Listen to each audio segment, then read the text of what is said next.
Now I think it's fair to say that I've been sleeping on this one just a little bit, The Tysis is bloody amazing, but also it kind of reminds me of Gonzo from the Muppets. Don't ask me why. I've got a bit of a warped mind. Hell, it might even remind me of this kind of monkey lizard from Return of the Jedi, where you're kind of holding its legs and making it sneeze out corrosive darts as you slowly squeeze it and roll it up like a tube of toothpaste. Now, welcome on in. Like I said, this is the Tysis. It is a bit on the overkill side right now when you use it in combination with certain melee weapons. Now quick, DE to the Nerfmobile, cube fucking Batman music. I'm only joking, I know someone's probably typing it already. You can't have fun in Warframe, quickly nerf it. I know you all too well. Now, a few updates ago with the Tysis did get its damage model revamped, or kind of shifted from being pure corrosive to now having it deal impact, puncture and slash, but also having it deal corrosive damage in 3 ticks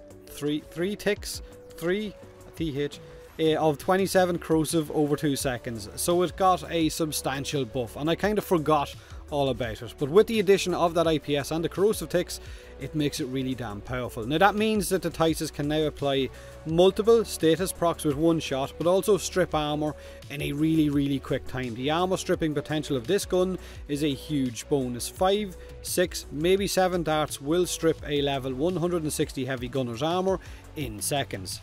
Now when shooting it, you will also notice that it does deal a decent amount of slash procs at the same time, and with it being corrosive and now IPS at base damage, it means that you could mod this weapon for multiple status combos on top of that corrosive. For example, on one of my builds I've gone for corrosive, viral and I think electric, which means that I get a lot of stats procs for the condition overload melee I'm going to be running with. You could mod it for gas and melt corpus, you could mod it for blast and have corrosive on top of both of those as well for additional status effects for that condition overload. As I've said in previous videos, you do you, okay? Okay potato, I will.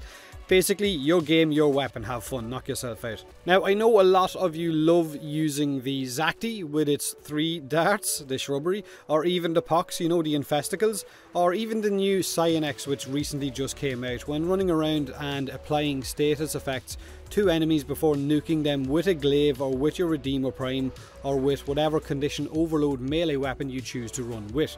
But the Tysis is bloody nuts. It's a weapon that you should definitely consider as an alternative to those 3 weapons if you haven't already. 1 dart and 1 Redeemer shot and your target is dead. But potato, the Redeemer can kill enemies in 1 shot anyway. Yes, most of them it can, but heavily armoured ones you might need 2 shots, whereas with the Tysis you're only going to need 1. Now, being able to apply IPS, viral, electric and I guess the corrosive darts as well, stripping off armour, and slash procs on top of that will make your condition overload weapon just absolutely sing. Fuck it, let me at them. Now, the Tysis is Mastery Rank 9. The blueprint is available on the market for credits. It's got the highest status chance of all sidearms. It's got a fast enough reload, strips armor, like I said as well. It has a lot of bonuses, but it also has, of course, got downsides as well. It has absolutely crap critical stats. So you're not going to mod the Tysis for crit, you're going to mod it for all-out status to get as many effects on an enemy as you possibly can. It is also a projectile weapon, so at range, you need to lead your target. I guess the same way you would if you're using a bow or if you're using the Botor Prime or any other projectile based weapon in the game. Now, it has a fair amount of recoil that you might need to manage. It also has 11 rounds in the magazine, which means you're going to need to reload quite a lot. But to be fair, the Zacti only has 3. Why the fuck is that number showing up so much? And the Pox has 4. Now, unlike the Cyanx, you have to aim the Tysis. Now, the Cyanx you can go full potato with and still kill stuff because it has those homing projectiles, but the Tysis, you need to land those shots. Now, I've got 4 Forma on my Tysis at the minute. These are the builds. Like I said earlier, you do you. I've gone for viral and electric on top of the corrosive for my first build, as well as those IPS procs. You could pop on a slash mod if you wanted to boost those bleeds, entirely up to you. Mod it for gas like my second build, or mod it for corrosive and blast like my final build for added crowd control.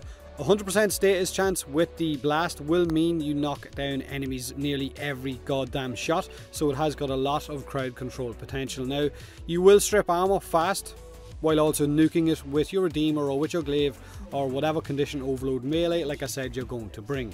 But the Tysis is definitely a weapon that you should take a second look at if you haven't already. Now, let me know what you think of the Tysis in the comment section below. Have you been using it since its buff or not? Do me a huge favour, hit that like button or don't. Subscribe for whatever the hell this was, more of it, and as always, thanks for watching.